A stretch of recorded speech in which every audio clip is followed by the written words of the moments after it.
तर नमस्कार मंडळी, कशा आहात तुम्ही सगळे? आय होप तुम्ही सगळे चांगलेच असणार. तर आज आपण निघालेलो आहे तनिष हॉस्टेलच्या इथं, म्हणजेच चरोली गावात. कारण तिथं फ्री पाळणे आणि फूड स्टॉल आहेत. त्याचाच लाभ घेण्यासाठी मी आज निघालेलो आहे चरोलीत. तिथं जाऊन मला थांबायलाच लागणार आहे, कारण तिथं दिदी येणार होती. 7:30 वाजले होते, त्यामुळे तुम्ही ट्रॅफिक बघू शकता. इथं खूप ट्रॅफिक होतं. त्याच्याहूनही जास्त ट्रॅफिक चरोली फाट्याच्या सिग्नलला होतं. तर तिथं गेल्यानंतर आपल्याला आपलं फेमस सिद्धिविनायक वडापाव दिसला. तर ते दिसताच माझ्याकडं खिशात 20 रुपये होते. त्यामुळं मी गेलो वडापाव खाण्यासाठी. वडापाव खाण्यासाठी गेलो, इतक्यात माझ्या लक्षात आलं की आपल्या मोबाईलसाठी एक कवरसुद्धा घ्यायचा आहे. तर दिदी असतोवर मी टाईमपास करत बसलो आणि कवर शोधत बसलो.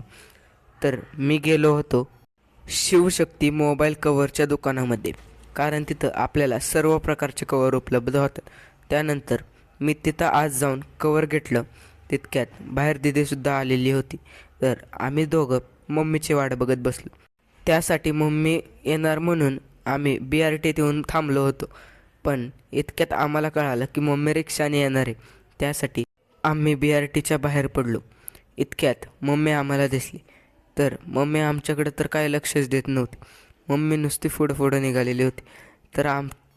तर आम्हाला वाटलं की मम्मी मागं वळून बघते का नाही, पण शेवटी मम्मीने मागं वळून बघितलंच. त्यानंतर आम्ही तिघं निघालो फ्रीचे पाळणे एन्जॉय करण्यासाठी. चालता चालता खूप दम लागलेला होता, पण आम्हाला पाळण्यात बसायची आशा अजून देखील होती. त्याच आशेमुळे आम्ही एवढं थकलेलं असूनसुद्धा चालतच होतो.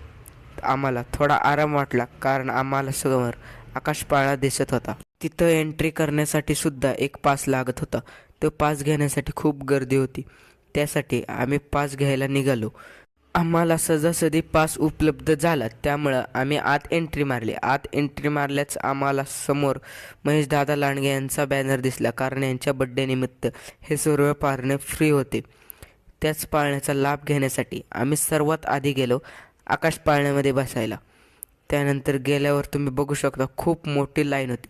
एवढ्या लाईनीत थांबल्यानंतर अखेर माझा नंबर आलाच आणि राजपाळणा चालू झाला.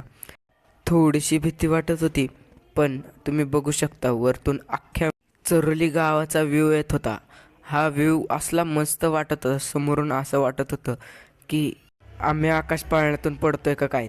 तितक्यात आकाश पाळण्यानं स्पीड पकडली होती, त्यामुळं थोडा पोटात गोळा येत होता. पण आकाश पाळणा स्लो झाल्यावरच आपला परम मित्र मला सिद्धार्थ दिसला. तो सुद्धा ह्याचा फायदा घ्यायला आलेला होता.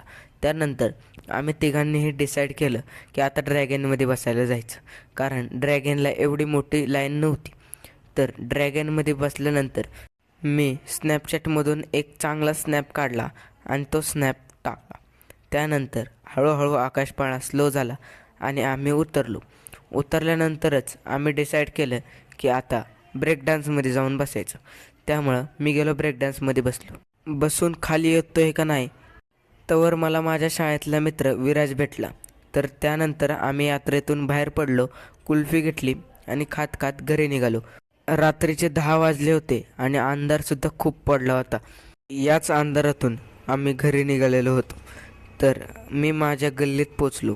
असं घरी गेल्यावर मस्त असं सोफ्यावर बसलो, पाणी पिलं. तर मित्रांनो, अशा व्हिडिओसाठी चॅनलला लाईक करा, सबस्क्राईब करा. अरे एक मिनटं, मी यात्रेत काढलेला टॅटू दाखवायचं तर राहिलंच. तर बाय, भेटू नेक्स्ट व्हिडिओमध्ये.